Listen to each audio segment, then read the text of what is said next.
It's going to be really interesting for me to see if Gervonta's power can hold up at 140. And if it can, he's kind of scary.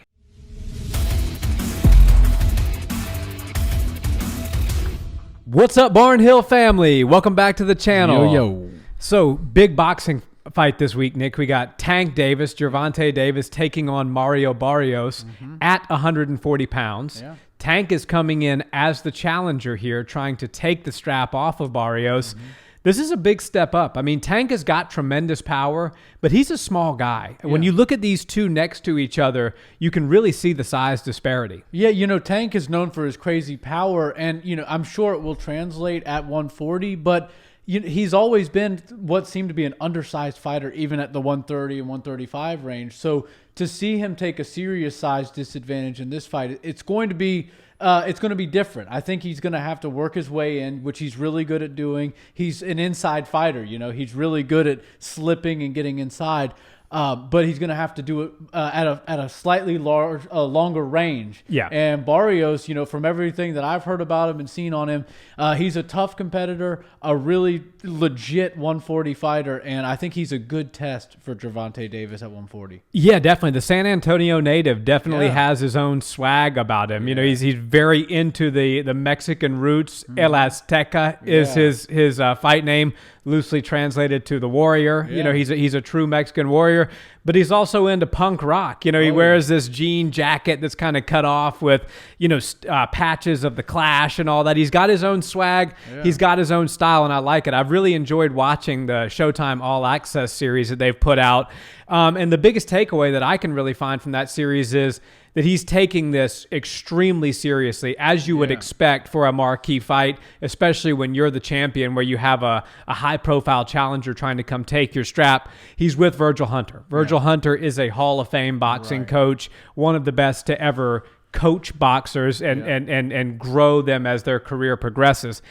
He's also got two strength and conditioning coaches, not one but two, and he's brought them in specifically to put on some strength, get some power, make sure his cardio is there, strengthen his neck and his traps. They're doing a lot of neck work. We know Gervonta hits extremely hard, and a good strong neck does help you to absorb shots a little better. So it seems to me like Barrios is doing all the right things to prepare to beat a fighter of Gervonta's caliber. It's going to be really interesting for me to see if Gervonta's power can hold up at 140, and if it can, he's kind of scary. Yeah, he kind of has been showing us that he puts the lights out in one or two shots, one or two big ones against guys at 130, 135. And I'd have to assume that at 140 it might take a couple more, but if you go in there and try to get into an all-out brawl with him and go big shot for big shot, almost nobody at any of those weight classes is going to be the man standing in the ring that's not named Gervonta Davis. So I think it's very smart that Mario and his team are doing that. They're strengthening the neck because they know they're going to get into a war. It's going to be a tough fight. What I would really work on, aside from that, because it is inevitable you're going to get hit, is a lot of defense, a lot of head movement, get back. Don't become one of those fighters that kind of gets paralyzed by the big moment and the big name prize fighter across from you, and just stay behind your jab and just hope to survive. Go out there, fight your fight, be on the attack, but also be smart. Don't go in there, with reckless abandon and try to just take Tank's head off to shock the world. Rather, go prove to the world that you are a high-level elite boxer and try to outclass him and try to do what you do best to make your game plan stand out. Boxing is just like any other type of combat sport. It's a dance. One person can lead while the other person is getting led. And if you let Gervonta lead the fight for too long, it usually ends in vicious KO. So I think that his fighting style with the camp that he's put himself in and the team is going to give Gervonta a tough test. But, when we talk about coaches, there's a few that really stick out as the cream of the crop, the best coaches in all of boxing. And sure, you might think when you see a boxer and the paydays that some of them get that the boxer chooses these coaches. But when you're a high-profile coach, you also start to pick and choose which fighters you work with. And for Virgil Hunter to see Mario Barrios and want to work with him, and that shows you it kind of cosigns that he's a legit boxer. He's a great talent, and he's somebody to be watching, because if that level of a coach is willing to get in your corner and represent you and be on your team, then you know you're doing something right in boxing.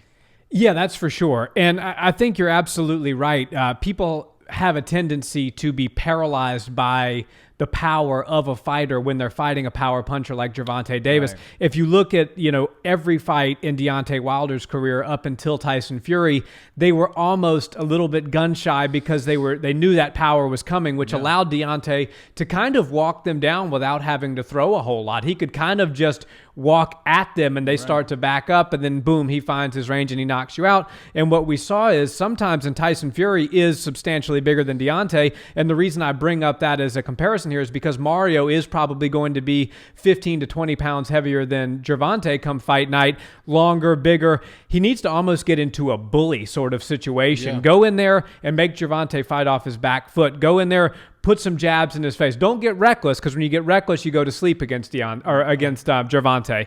But go in there, execute your game plan, hands high, chin low, work the jab, come in with the power afterwards, and almost make it a bully sort of dogfight. Barrios, in the fights that I've watched him in the past, the only thing that gives me some pause in picking him, I'd like to pick him to win this fight just because I love Virgil Hunter. I love what he's doing. I think Mario's taking this extremely seriously. He's the much bigger guy. He's the much rangier guy.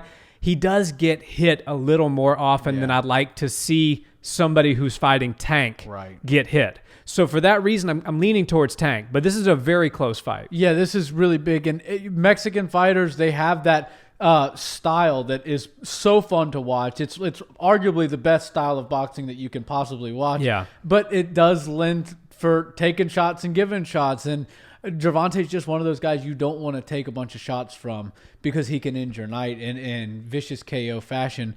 I do feel like if he's able to shell up and wear a good guard around his head and slip and squat when he needs to make Gervonta start to throw and miss a few shots, he'll catch Gervonta in some situations that he might be able to score some nice shots and maybe win some rounds early on. That'll even the playing field as the fight goes on. But if he goes in there and starts to get tagged a few times in the first few rounds, and they're hard shots, because make no mistake about it, Gervonta Davis, when he throws with bad intentions from the first round. Yeah, that's a good point. There's a lot of people in boxing, and the whole boxing world kind of understands that there's a feeling out process in boxing where let's take the first few rounds and kind of ease into this thing, and then we'll get going come round 5 or 6. We'll really ramp it up to the rest of the fight.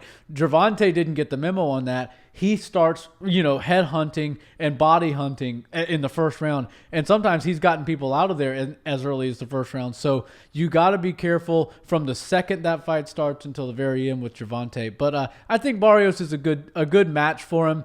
I want to pick the Texas guy. I want to pick the guy that has the cool swag. He's got his own personal style.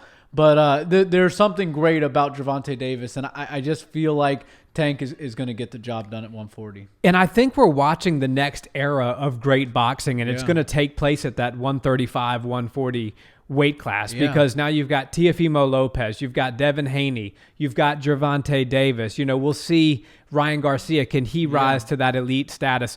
Can Lomachenko come back? He's fighting this weekend as well.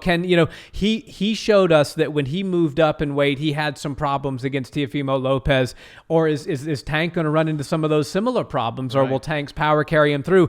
But the reality is, there's so damn many good boxers between 135 and 140 right now that are in their mid to late 20s and some of them early 30s like Lomachenko, that we're going to see, I think, the next great division come to be. Yeah, I absolutely agree with you on that. There's some wicked great fights that we could see happen at that weight class, and I feel like if we don't get all those guys paired up in as many different ways as we can, as many different combinations as we can, it'd be a disservice to boxing, because those are some amazing fights that need to happen. I think you're absolutely right. Well, guys, thanks so much for watching our video. We hope you enjoyed this boxing match this weekend. Let us know in the comments, who do you think is going to win? Is Tank's power going to translate at 140, or will the bigger Mario Barrios get the job done and retain his belt? We always enjoy a like, comment, and subscribe, guys, if you've enjoyed the content. And check us out on audio where you listen to those podcasts. Until the next one, have a great day. Peace.